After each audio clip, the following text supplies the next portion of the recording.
Assalamualaikum warahmatullahi wabarakatuh. Selamat datang kembali di channel Joran Bambu 71.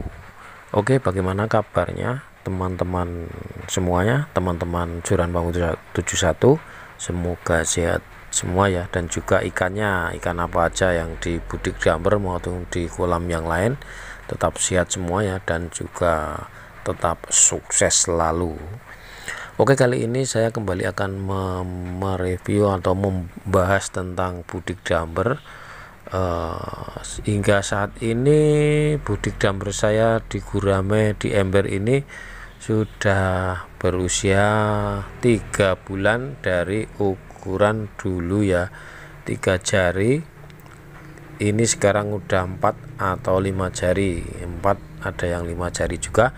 Dan di ember ini tebar awalnya ada 7 ekor dan sampai saat ini baru mati 1, tinggal 6 ya teman-teman ya.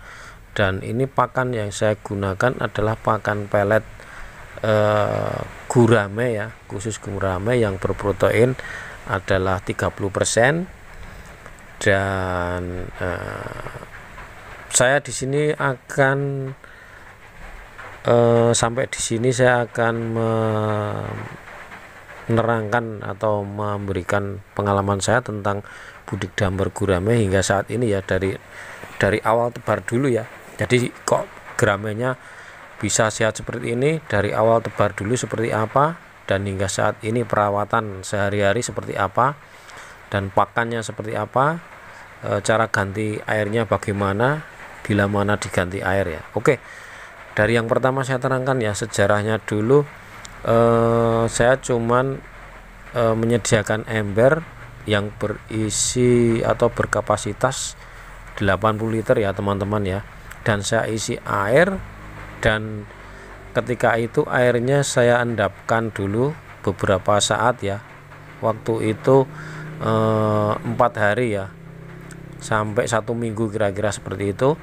Dan ciri-ciri air supaya bisa dikasih ikan atau ditebar ikan itu seperti apa ya, dulu itu airnya warnanya jernih dan udah ada timbul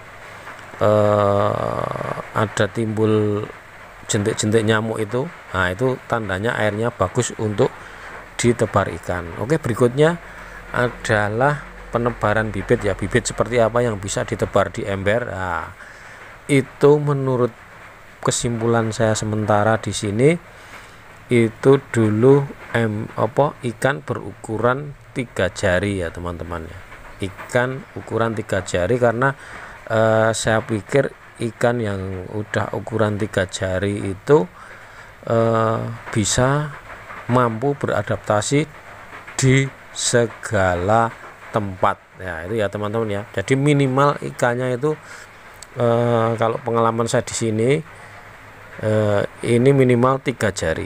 Jadi tebarnya itu harus seperti itu minimal ya. Bahkan lebih atau 4 jari juga enggak masalah, lebih bagus seperti itu. Alasannya karena ketahanan daripada ikan dua jari atau 3 jari itu udah mampu sekali beradaptasi ya.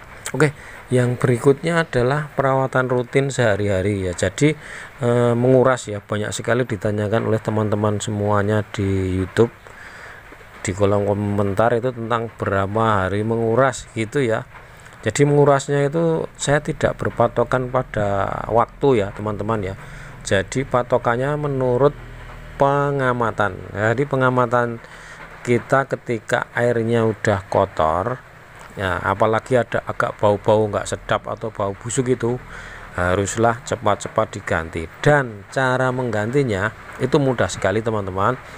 Jadi kita buang antara 3/4 bagian air dari ember ini, dan kita sisakan 1/4-nya itu nanti langsung diisi dengan air baru ya. Airnya boleh dari air apa saja, air hujan, air tampungan, air dari PDAM, air dari sumur, air dari mana aja bebas menggantinya, asalkan di ember ini disisakan 1/4 bagian ya, itu ya.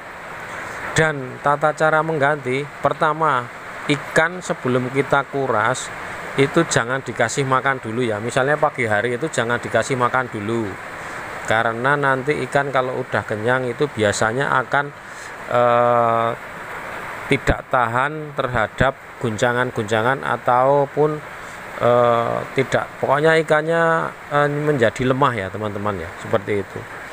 Dan setelah diganti itu juga nggak langsung dikasih makan ikannya. Jadi setelah diganti selang paling tidak 1 hingga 2 jam baru dikasih pakan lagi, seperti itu ya teman-teman ya.